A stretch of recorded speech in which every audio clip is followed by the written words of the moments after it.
Hi, this is Sharon Gill, and we're here to discuss week 3 of the Gorgeous Woman Bible Study. Well, so far you have done the letter G, which is goal-oriented. You've also done the letter O, which is on fire women. And today we're going to discuss the letter R for being real or realistic, however you want to put it. And so this week we had the opportunity to discuss 6 women. And they were all realistic in some way or the other, but we looked at being realistic for good and being realistic, when it may just be a matter more of pride. And so I for one am described as a person who is a realist, and that's good to some degree. I tend to look at life through plain colored glasses like these, not so much of a rose colored glasses, and that can be good in some degree. To some aspect, it allows me to make decisions quickly and to look at circumstances for what it is and act. But in another way, it sometimes doesn't leave room for God. And that's the part of being realistic that's not so good. And so we're going to discuss, first of all, the first 3 women on day 1. And those 3 ladies are Ruth, Naomi, and Abigail. Now, Abigail, as you remember, was the woman who knew that her husband had acted foolishly and that King David was coming to actually execute punishment. And so she acted quickly and she went forth and she made amends. Ruth and Naomi, well, they were realists about their situation. Naomi knew that she could not bear any more sons and that it was time for her to go back home. And so she made the decision, look at her life in a realistic view, and offered her 2 daughter-in-laws a way out. Now, of course, Ruth did not take Naomi's offer, but needless to say, the offer was made. Ruth, for her reality, she felt like she was going to go back with her mother-in-law and perhaps see what the Lord has in store for them. That was a good way of being realistic, a good way of looking at your circumstances in a real way. Now, the other 3 ladies on day 2, I believe it was Miriam, Rebecca, and Sarah. Those were also good women in the Bible. They're not bad women. Rebecca, for example, she drew all that water for that camel. That was an amazing thing that she did. And so is Sarah. She's the mother of us all, really. She's our spiritual mother. And Miriam was a prophetess before the Lord. But here's a problem with being too realistic. Sarah laughed when she was told she was going to have a child at 75 years old. Yes, maybe you and I would have laughed too. At 75, way past childbearing age, yes, we might have felt like this can't be for real. And, Miriam felt like, well, God, she's a prophetess. She hears from God. Why would Moses think he's the only person who can hear from God? Again, looking at it through a realistic lens or through real eyes. However, we have to check our attitude of our hearts at all times, ladies. You can be realistic and you can be real, but you can also be puffed up as well. So let's discuss today's answers. The first answer is you must accept personal responsibility.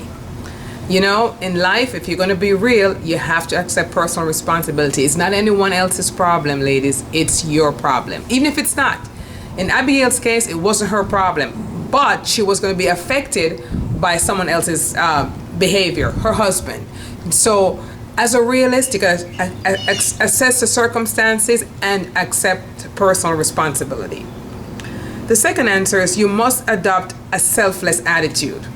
Well, we cannot be self-absorbed. As a realist, you have to look at the whole picture and you have to be selfless. And it sounds as if women are always martyrs, but you know what is how God made us. And so to be a realist and to approach your situation, to approach life with a realistic lens, you must adopt a selfless attitude. The third one is you should have a forthright approach to your circumstances. In life, you can procrastinate, but really, as a realist, you should have a forthright approach. Naomi, in her case, she was forthright with Ruth and with Orpah. She was forthright with her reasonings. And in Abigail's case, she was also forthright, with David. She's like, look, my husband's a fool. You know, she was forthright. You cannot hide behind the problem. You have to have that forthright attitude. And the fourth answer is you must have genuine humility. Now, humility is something that has to be cultivated. The thing about women of God, and men of God too, but we're talking about women today, sometimes when God blesses us spiritually or even materially, we can be puffed up. And as a realist, you know, we have to look at that too. In the case of Miriam, for example, like I mentioned before, she was a prophetess. And at some point or the other, she lost her humility. She felt like if God's talking to Moses, then God can certainly talk to her directly. She doesn't need an intercessory person. But you have to have genuine humility in your circumstances, and you have to take the time to cultivate humility. Just some reminders in life. As a realist, you got to face your circumstances. Don't be in denial. A lot of people go into denial when difficulties come, but that's not the way we're going to solve them. We have to face our circumstances. Acknowledge your need for God in your circumstances. Being a realist doesn't mean you have all the answers. As a Christian realist, you have to acknowledge the need for God in your circumstances. Maintain a positive attitude. You know, a lot of secular people talk about positive attitude, and sometimes the Christians believe that, you know, that's New Age thinking.